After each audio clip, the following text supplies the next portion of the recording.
কাশ্মীর আবার রক্তাক্ত। পর্যটকদের স্বর্গরাজ্য মিনি সুইজারল্যান্ড আজ আতঙ্কে স্তব্ধ।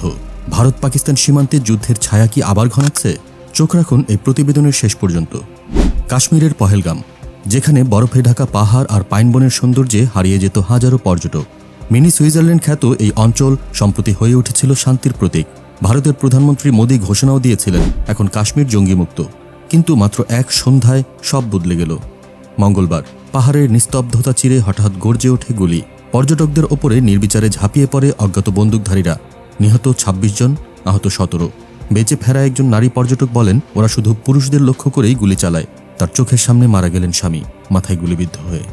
২০১৯ সালের ভয়াবহ পুলওয়ামা হামলার পর আবারও ঘটল এমন সন্ত্রাসী হামলা। কী ধরনের অ্যাকশন নেবে ভারত?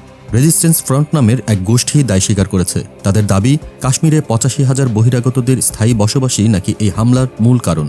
ভারতীয় গোয়েন্দারা বলছেন এটা ভারত বিরোধী সন্ত্রাস, আর এর ছায়া আছে পাকিস্তান সেনাবাহিনীর মাথায়। পহেলগামে চলছে নির্বাক আতঙ্ক। দোকানপাট, স্কুল সব বন্ধ। শ্রীনগরের পথে এখন হাজারো পর্যটক। কেউ ফিরছে বিমানে, কেউ গাড়িতে। বিমানবন্দর হয়ে উঠেছে আতঙ্কিত মানুষের ভিড়ে ভরপুর।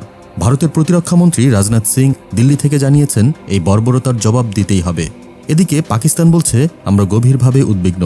তাদের পররাষ্ট্র মন্ত্রণালয় জানায়, পর্যটকদের মৃত্যু অত্যন্ত দুঃখজনক। আমরা আহতদের দ্রুত সুস্থতা কামনা করছি। কিন্তু এই হামলায় দায়ী আসলে কে? ভারত নাকি পাকিস্তান? একদিকে রক্তাক্ত মাটিতে পড়ে থাকা ভ্রমণপ্রেমী মানুষগুলো, অন্যদিকে যুদ্ধের মতো উত্তপ্ত রাজনৈতিক বাকযুদ্ধ। কাশ্মীর যেন আর পর্যটনের স্বর্গ নয়, বরং বারুদের স্তূপ। এই হামলা কি শান্তির কফিনের শেষ পেরেক? তবে কি আমরা প্রত্যক্ষ করতে যাচ্ছি কাশ্মীর নিয়ে আরেকটি ভারত পাকিস্তান যুদ্ধ? এই ঘটনার পর কাশ্মীরের ভবিষ্যৎ নিয়ে আপনি কি ভাবছেন? কমেন্টে জানান আপনার মতামত। সাবস্ক্রাইব করুন দেশজগৎ নিউজ। নিউজের পেছনের আসল গল্প জানতে ক্লিক করুন বেল আইকনে। লাইক দিন, শেয়ার করুন, কারণ এখানেই পাবেন চাঞ্চল্যকর সকল সংবাদ।